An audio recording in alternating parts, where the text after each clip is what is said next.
সকল দর্শকদের জানাই স্বাগতম। বুলাই কলেজ টিম ও ইসাকাডোরা টিমের ফাইনাল ম্যাচ আজ এখানেই শুরু হতে যাচ্ছে। বিজয়ী ওই, দল ভাই আসছে, ভাই 50,000 আসছে। টাকার সাথে ভাইয়ের নাম কব? ফাইনাল ম্যাচ দেখতে চলে এসেছেন আমাদের প্রধান অতিথি এবং কর্পোরেটর মিস্টার ভূষণ। তাকে জানাই সুস্বাগত।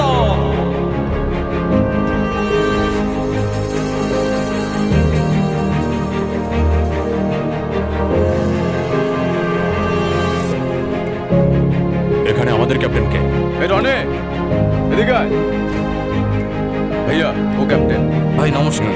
শোন, যদি তোরা হারোস তাহলে কিন্তু ভাইও হারবো। এভাবে বলছেন কেন? 6 টিম হারিয়ে ফাইনাল এসেছে, এই টিমকে হারাতে পারবো না। আপনারা কোনো টেনশনই করবেন না। কিরে ওইখানে